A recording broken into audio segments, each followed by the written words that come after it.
Next, I would like to invite Arnott. Arnott is coming to us from all the way from Amsterdam. And so he told us he's a little jet lagged, hopefully not too jet lagged. Hopefully not. Nice to meet you, Arnott. Thanks for having me. Yeah.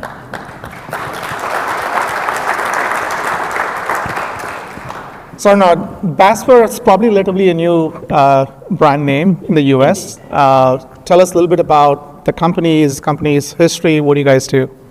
Yeah, so Basware is an accounts payable automation solution provider. And we, now the microphone is working now, I guess.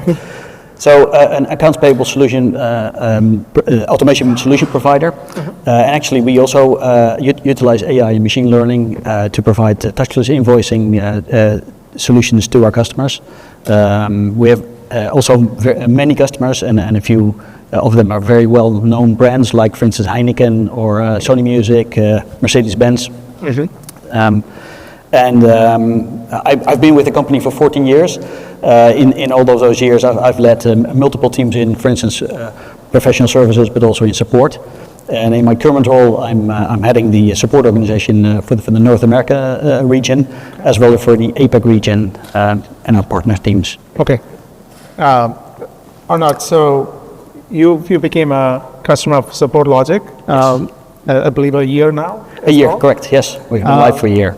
So tell us about your journey with SupportLogic, and more importantly, what drove this initiative for having SupportLogic in place? And my understanding is that Basware is owned by a private equity firm. Correct, indeed. To that point, indeed. 2 years ago, we were acquired by a private equity investor, AKKR.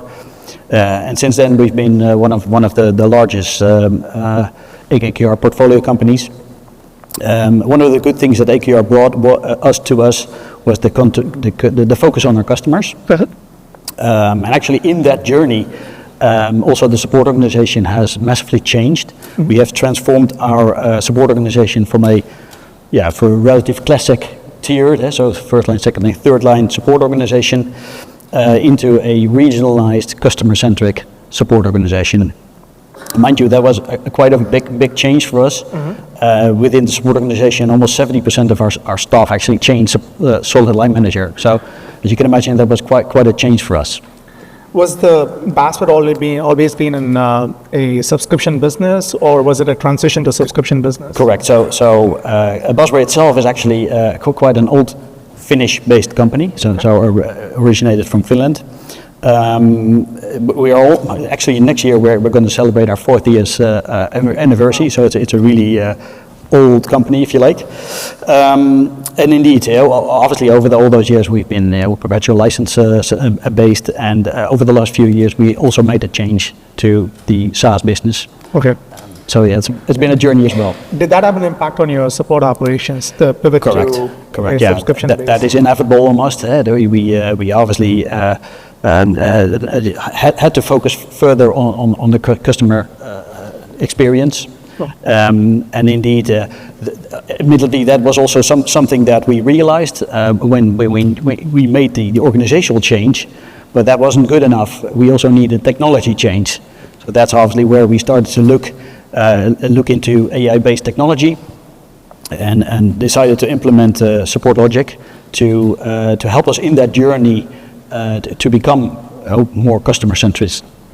So Arnott, I looked at your results and I was astounded by what you accomplished. We've been touting escalation reduction in the range of, at the low end, like 15% to 60% was Salesforce. I was amazed to see that you've reduced escalations by 80%. So can you walk us through your results? Definitely. Yeah, indeed. Like the results show, it's been a very, very good journey. The experience for us working with SupportLogic has been very, very pleasant. Actually, I can even state that it's been instrumental in the success of the support organization.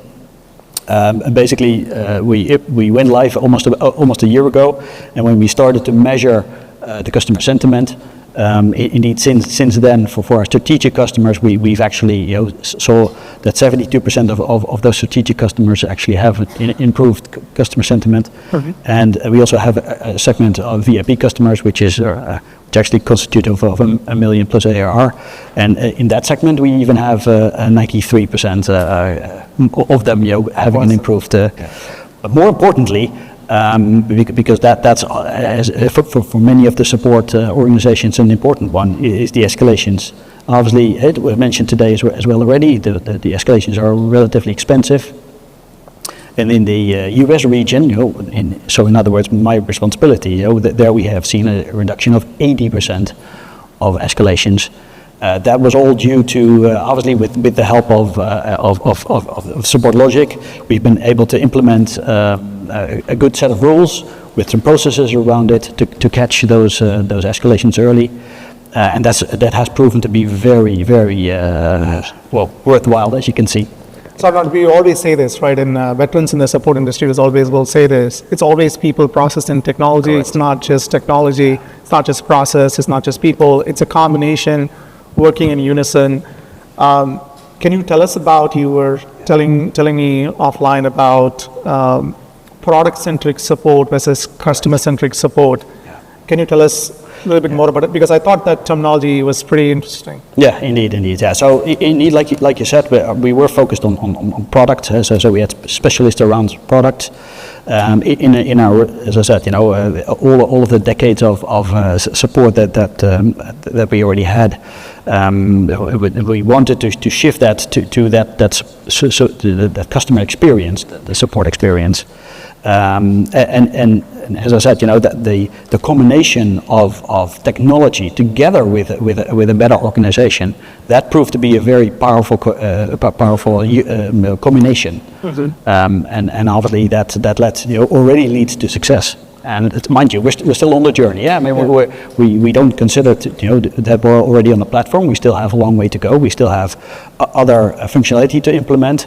Yes, and obviously we're definitely going to keep on going. Do you have any advice for folks who want to make an impact like this? What would you recommend them? Yes, I would obviously focus on obviously making your organization ready for this, focusing on the right metrics. Admittedly, we had done homework already to get a good set of metrics in place, so we knew which metrics we want to improve and want to work on. Then obviously try to actually use those metrics to showcase in your organization. So basically also use, for instance, flaunt it. Exactly. Yeah. So that's really been instrumental, and that is obviously where we want to continue to focus on. Yeah, I'm a big believer in flaunting metrics internally and show the metrics every time you have a meeting. This is where we stand, and that makes a significant difference. Makes also the support staff happier, if you like. I think that's really instrumental as well. That people feel, that they're actually achieving something, and that they are actually improving the customer experience, and for that matter also helping with churn and very important. Yeah, very glad to have you, Arnott. Thank you so much. Thanks for having me. Thank you.